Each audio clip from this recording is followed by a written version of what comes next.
Islay sigue siendo el más delicado y difícil problema del gobierno, en verdad, de todo el país. Pese al anuncio de la empresa de una suspensión del proyecto por 60 días, las protestas en Islay continuaron con la amenaza, además, de que este se extienda a buena parte del sur del país. El enfrentamiento ocurrido el viernes último dejó un muerto más y 4 heridos, dando lugar a que horas después el gobierno anunciara el estado de emergencia en la provincia de Islay por 60 días. Un conflicto en el que, al lado de los que protestan, aparecen además de los ya famosos espartambos, brigadas etnocaceristas. Sí, esas brigadas lideradas por Antauro Humala, el hermano del presidente, mientras su padre, don Isaac, es también un activo militante de los frentes de defensa de la macro región sur. Con él, que se encuentra ya en nuestros estudios, hablaremos luego del reportaje de Karina Novoa y Juan Carlos Vera.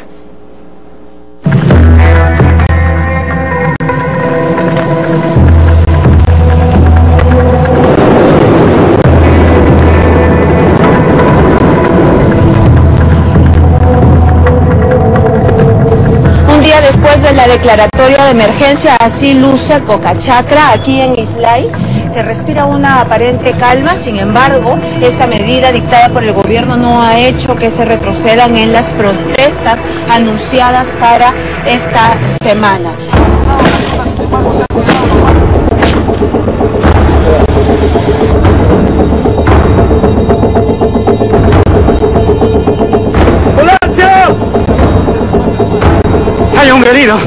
Hay un herido, vamos, hay un herido, vamos a ver de qué se trata,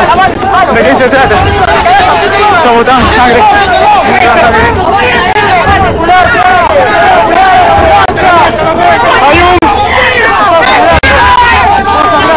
Un día antes, la violencia se había apoderado nuevamente de esta convulsionada parte de Arequipa.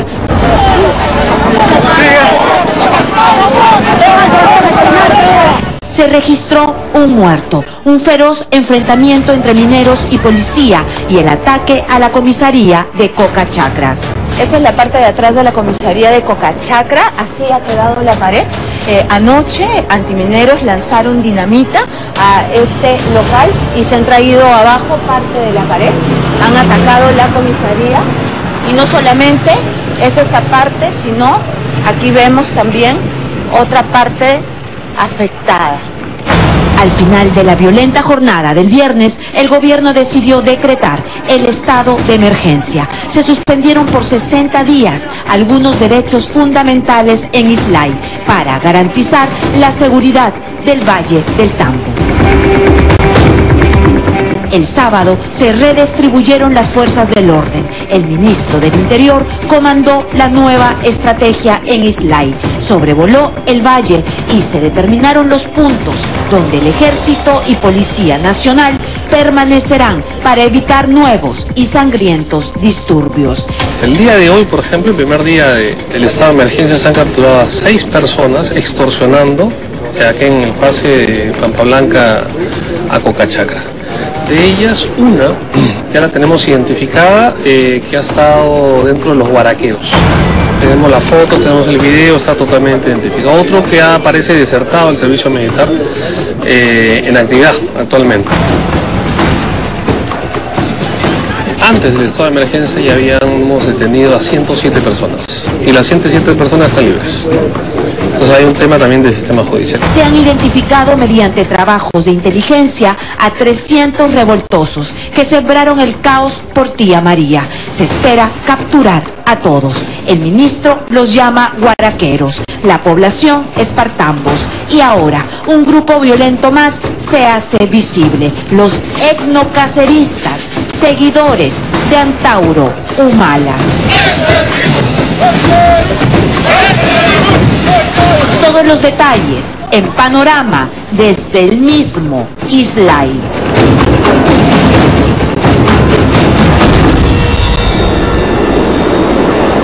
Usted me habla de los guaraqueros. Se han manejado varios nombres. Están los espartambos, están también los etnocaceristas. ¿Cuál es la figura de estas personas? Para nosotros son delincuentes que están agrediendo a la población, porque también tenemos gente refugiada en Arequipa, gente de acá de la zona. Delincuentes que están atacando a los bomberos, delincuentes que no permiten el inicio de las clases escolares en Cocachacra, delincuentes como el día de ayer que atacan la comisaría.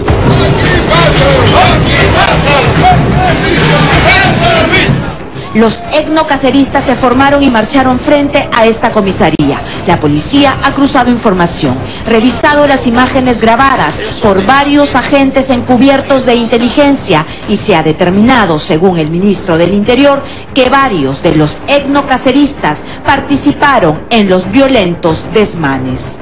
Pero lo que queremos con esto es que por fin depongan la violencia, que son 300 o 400 realmente los que están provocando todos estos destrozos, claro, seguidos por otros manifestantes, los verdaderos agresivos, los guaraqueros y todos son 300, 400.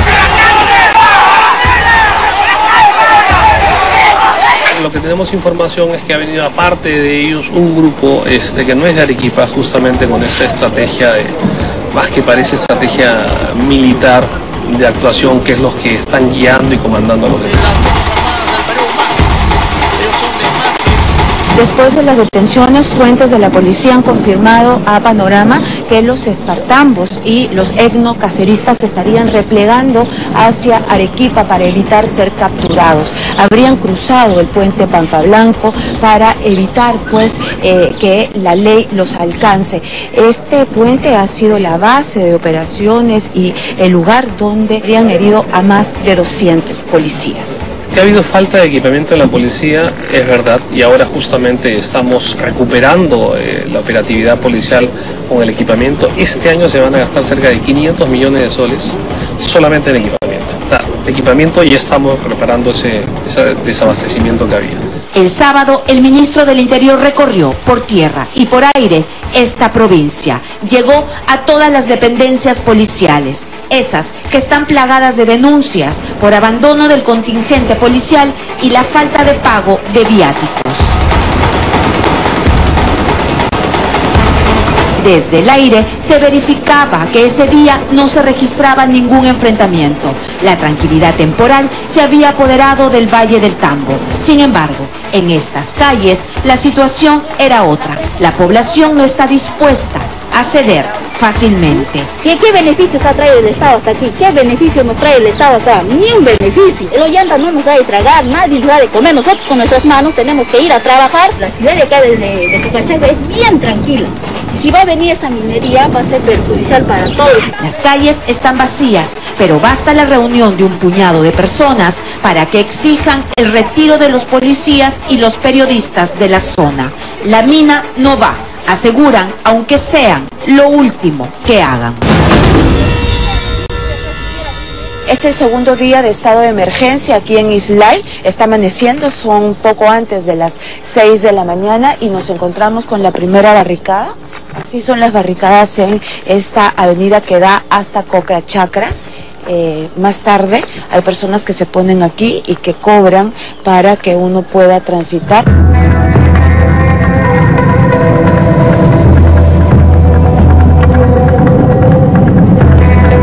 Esta es la zona de la curva. Aquí encontramos también los vestigios de lo que son las barricadas.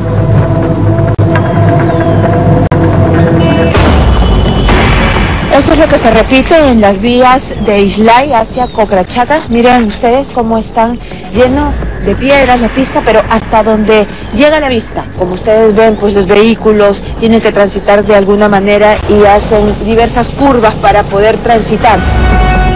Más adelante la policía trataba de despejar la pista, atentos a posibles ataques. Es domingo y el ministro Pérez Guadalupe llegó hasta la misma comisaría de Cocachacras, atacada el viernes. Meses de enfrentamiento con la Policía Nacional. José Luis Pérez Guadalupe está izando la bandera nacional como una muestra. Estamos absolutamente resguardados durante este acto simbólico, el izamiento de la bandera en plena comisaría de Coca Chacra, que ha sido atacada hace un par de días por los antimineros. Están los accesos cerrados, estamos bastante resguardados por lo que se está haciendo en este lugar. No tiene que haber ninguna zona del país que gente pretenda tener territorios liberados. No tiene que haber ninguna zona del país donde la policía no puede ingresar. ¿Lo podrían tomar como una provocación? No es ninguna provocación, señorita, es nuestro deber. Se había dicho que el último muerto de la protesta, un antiminero, había sido producto de un balazo policial. Está sangrando, los efectivos de la policía siguen disparando los efectivos a pesar de que hay un herido, ¡Páralo! Sigue. ¡Ponle debajo! Quiero reafirmar que no ha sido por una bala de la policía como se dijo en un comienzo. Es un perdigón de plomo revestido de cobre y ese tipo de munición no usa la policía. La policía antes usaba este tipo de perdigones de plomo. Hace 2 años que no usa perdigón de plomo o en todo caso usaba el perdigón de plomo calibre 12 y que se ha encontrado el día de hoy es calibre 8. No es ni siquiera es el mismo que usaba antes la policía. La gente tiene mucho para el campo las escopetas de caza.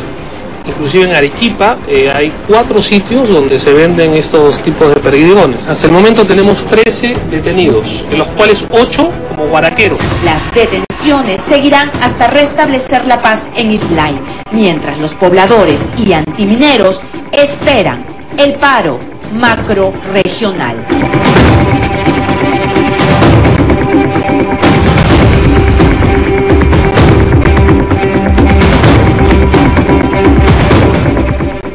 Y de los 13 detenidos durante la semana, 6 ya fueron puestos en libertad. Nada garantiza que pase lo mismo con los 7 últimos. ¿Cómo no entender la frustración de la policía frente a estos hechos? Se encuentra con nosotros, como lo anunciamos, el señor Isaac Humala. Hemos visto en las imágenes, don Isaac, ¿cómo está? Buenas noches, gracias por estar en el estudio. Gracias. Bueno, hemos visto en el reportaje la participación de los etnocaceristas en las protestas de Islay. Todavía no tenemos claro bien por qué. Pero antes también, ¿qué tal si vemos con usted algunas fotos que hemos estado mostrándole? Si podemos ver las fotos, por ejemplo, vamos con la primera foto, ahí está. Ya, ahí está, una primera foto, mire, ahí está, y ahí está usted en la juramentación del señor Jaime de la Cruz, ¿no es cierto? Que es el alcalde de Deán, Valdivia. Así es. Zona de conflicto ahorita en Islay. Otra fotografía, por favor, ahí está con el señor Isaac Humala. Bueno, ahí está, bueno, ahí no se le ve a don Isaac, pero es una reunión en la que estuvo también este señor Marco Arana. Esa es otra. Esta es la de la juramentación, esta es otra reunión, ahí detrás del señor Hugo Blanco sentado, se puede ver también al señor Isaac Humala. En ese mismo evento también hizo uso de la palabra el señor Walter Adubiri. Bueno, esas son algunas de las fotos en las que vemos, ahí vemos con el señor Julio Quintanilla, que es el abogado del señor Pepe Julio Gutiérrez, el que aparece en el audio de las lentejas. Bueno, ahí estamos viendo todas esas fotos. Esto significa que usted es pues un activo militante de las causas o de todo este grupo que está en este momento en contra de diversos proyectos mineros en el Perú. Esto así, incluso lo presentan como asesor de los grupos de defensa. Sí, es exacto y tengo, para mí es un honor eso, ¿no? Porque es una gesta realmente patriótica, porque la Ley General de Minería, la nueva, que dio Fujimori, y la Constitución, ¿no? Son de traición a la nación, porque de los minerales que hay, el Perú no va a poder tener ni un gramo, porque según la ley, desde el momento que el minero consigue, ni un gramo de Perú, es exclusivo del minero. O sea, en este caso, en Islay. Bueno, hay un plano que de todas maneras en un momento se distribuye y llega. Pero bueno, vamos al mismo hecho de la protesta. Usted, por ejemplo, estaba leyendo sus columnas que publicó usted en el Diario Expreso. Usted habla maravillas de Pepe Julio Gutiérrez, del señor Jaime de la Cruz, habla de ellos como hombres probos. Después de escuchar los audios, ¿sigue pensando lo mismo de ellos?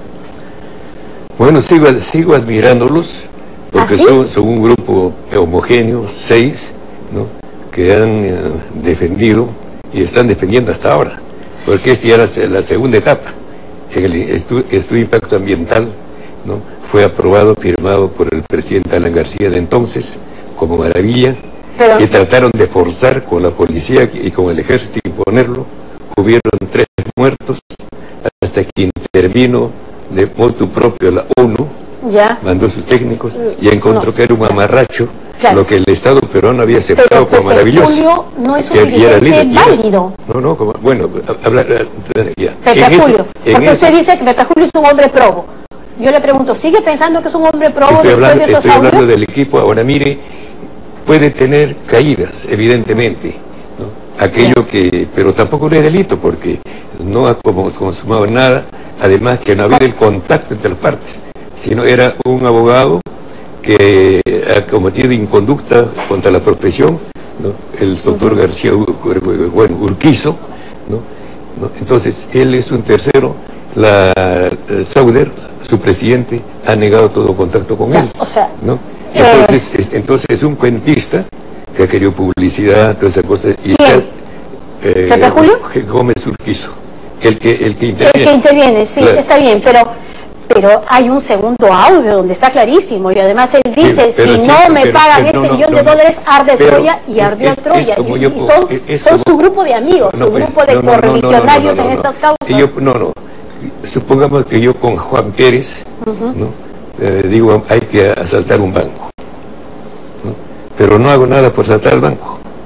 Yo estoy, ¿no? Entonces, ahora, pero está la extorsión clarísima, ¿no? Bueno, claro, es una intención, pero no es la ley pena los hechos. Eso no es hecho, es una palabra. Yo puedo decir voy a matar, ¿no? Y eso no es que voy a matar. Está bien, pero aquí sí hay una extorsión. Pero vamos a los hechos de violencia. ¿Usted? No va a extorsión porque no ha tomado contacto con el que sería víctima de la extorsión, que sería la Sauder. No, pero si estaba con el abogado de Sauder. No, ahí los la Sauder ha desconocido, no es su facultad, no tiene poder, no tiene nada. Y él mismo se ha disparado. O sea, para usted, sigue siendo un hombre probo, Pepe Julio Gutiérrez, Jaime de la Cruz y todos ellos. De todos modos, ese audio ha sido reconocido. Entonces, aunque sea la intención, el subconsciente, lo que sea, ¿no?, hay una mala intención. Así es. Claro. Y eso sí la condena. Pero no ha ido a practicar eso, porque no ha tratado con el que sería su víctima.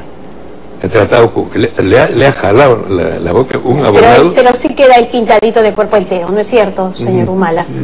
Ya, claro. Sí, claro. Pintadito, ya. Vamos al tema de los etnocaceristas, porque usted está en una situación, debe ser difícil también internamente en la familia, ¿no? El presidente de la República es su hijo y, pues, con todas las críticas que uno le puede hacer, es el representante del país y de un sistema democrático. Antauro es más bien el insurreccional, ¿no? Y usted apoya a Antauro. Él es representante del Perú profundo, que está perseguido, que está proscrito y que está en cárcel. Pero es el hombre que está también detrás de todas estas protestas violentas. Claro. ¿Y esa violencia a usted no le preocupa? ¿La violencia de quién es? Vamos a ver, ¿no? ¿Qué tiene que hacer el Estado, ¿no?, por los intereses de Sauder? Sauder es un extraño, incluso extranjero, es un privado, tiene su negocio minero, entonces él debe defenderse. ¿Por qué tiene el Estado que suplir? El juez en este caso, mire, el juez en este caso el juez, el Estado es como juez, el reclamante es la Sauder, ¿no?, y el reclamado o el demandado, ¿no?, es el pueblo de Islay, ¿no? Entonces este es un pueblo no de individuos, es un pueblo de interés nacional. Además, pero ¿por qué no a través del diálogo, don Isaac? ¿Por qué no a través del diálogo? ¿Qué va usted a dialogar con bandidos? Apuesta por la violencia. Pero ¿cómo va a decir con bandidos? Mire, le estoy diciendo, no me entendió. Esta es la segunda etapa. Cuando él estuvo en impacto ambiental anterior, que fue el del 2003 al 2010, ¿no?, allí ha habido toda una lucha. Primero abuso con los humos, ¿no?, y ha ganado 14 juicios, 14 multas, a judicial no ha pagado nada, Sauder. Segundo, ¿no?, que el gobierno, el Estado peruano con Alan García, por resolución reconoce muy bueno el primer estudio de impacto ambiental, que era utilizando las aguas del río. Pero ya, bueno, mi pregunta, sí, no, yo lo encuentro, pero también quiero llegar al fondo del asunto, que es la violencia con la que se defienden esas ideas. La violencia lo hace el Estado cuando era presidente Alan. Trata de forzar, como ahora, y hay muertos. Ya, y ahora, muertos, ¿qué responsabilidad tendría en todo gente caso matada por balas con arma del Estado, disparado por el salario del Estado, los soldados. Después, ahora, que la segunda etapa es que las 138 observaciones que hizo la ONU, trata de corregirlo y presenta ya con que va a utilizar agua del mar, pero no presenta el estudio, ¿no?, del problema. Yo entiendo claramente todo lo que se ha discutido, pero la preocupación está en la cantidad de muertos que están dejando sus vidas en Islay, y que detrás de eso pueda estar también su hijo Antauro. Hemos visto a los etnocaceristas ahí, y además eso de estar atacando comisarías, de estar llevando a los guaraqueros para que lancen piedras contra helicópteros, eso ya es una lógica más militar que una lógica de protesta ciudadana por intereses que pueden ser legítimos. Primeramente, ¿quién es el asesino? ¿Es el pueblo o es el gobierno? Para usted está defendiendo a quién, a la patria. No está defendiendo a la patria, está defendiendo a una empresa de la más tramposa. Incluso el presidente, el señor Óscar González de Rocha, hay un juicio contra él, en el que están pidiendo 2 años de cárcel y una multa de $1 millón. La empresa con la influencia que tiene ha logrado parar, porque no hay una detención preliminar, una detención preventiva contra él. Porque entonces es un Estado que está matando. Defendiendo. Esa es la parte en la que tenemos que discutir. El señor Ollanta Humala, su hijo, el presidente, afirma que terroristas asusan la violencia en Islay. O sea, todos los que asusan la violencia en Islay son terroristas. Acabamos de escuchar al ministro Pérez Guadalupe, que ha dicho que tanto etnocaceristas como espartambos son unos delincuentes. Yo sostengo que el delincuente allí es él. ¿Por qué? ¿Cómo va a decir eso? Porque, por ejemplo, él es dignatario de la nación, es un ministro y no tiene por qué estar ahí. Ahí está usurpando la función del comandante general de la policía. Él no es policía. Es el ministro del Interior. Pero no tiene por qué. Él debe manejar. Él no sabe esa cosa, pues. Él no es policía. Entonces, primeramente, está metiéndose en esas cosas que no le corresponde, y es un delincuente porque el ministro dice que fue muerto de una pedrada que le cayó en el ojo, ¿no?, al último muerto, ¿no? Y categóricamente declaró eso, pero la necropsia, ¿no?, de los médicos dicen todo lo contrario, todo lo contrario. Entonces lo que él habla es la posición del Estado. Entonces nos está deshonrando al Estado. Él es un delincuente, debía renunciar. Antauro Humala ha dicho: Ollanta será del gobierno con la peor gestión que se suponía y su nombre será maldecido por todas las próximas generaciones. ¿Comparte usted estos términos? Bueno, corre ese riesgo. Por eso yo digo en mis artículos que usted ha leído, estoy diciendo que él, ¿no?, tiene la oportunidad de restablecer la Constitución legítima de 1979 y con ella juró. Si hace eso, ¿no?, se rectifica, ¿no?, ya la situación sería diferente y no estaría como policía defendiendo los intereses de una empresa delincuente. Bueno, pero igual nos sigue preocupando la violencia, ese apoyo a la violencia en el ataque a las comisarías, en el ataque a los helicópteros. No, pero es en defensa, ya no es como una lógica de protesta ciudadana, es una lógica militar, de insurrección. En una provincia pequeña, 3.000 policías, ¿no?, 2.000 soldados. Y los guaraqueros, y los etnocaceristas, ¿qué hacen ahí? La guaraca no mata, tienen que defenderse, están defendiendo la agricultura. ¿Qué se viene para el 27 y 28? ¿Usted también está participando activamente en esas organizaciones? Sí. Activamente, no, estoy tratando de orientarlo a que eso desemboque, tenga éxito, y entonces el siguiente que sea nacional, ¿no?, pidiendo una sola cosa, ¿no?, un paro nacional, pidiendo al presidente constitucional Ollanta Humala que restablezca la Constitución del 79. Y si él lo restablece, entonces va a pasar lo siguiente, que él es tiene derecho a ser presidente de la República hasta el 28 de julio del 2016, según la Constitución delincuencial y espuria de Fujimori. Pero si restablece la Constitución, entonces él es presidente constitucional con la Constitución legítima hasta el 2018. Hoy, ya, Dios quiere, en fin. No quiere que sea una gran cosa. No sé si es una cosa. Me informa que ya tenemos 12 o 13 minutos conversando y lamentablemente tenemos que cortar, pero está claro que todavía falta ocurrir varias cosas. Vamos a ver qué pasa el 27 y 28 y poder seguir conversando. Ojalá que tenga éxito para que pasemos de una constitución delincuencial, de una constitución delincuencial, no, la violencia decretada por el Estado, bien, en favor, ¿no?, de una empresa extranjera y delincuente.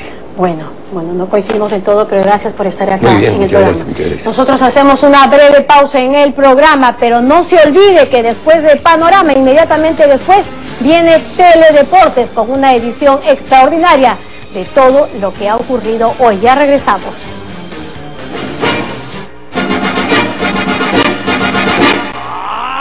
Ahora sí,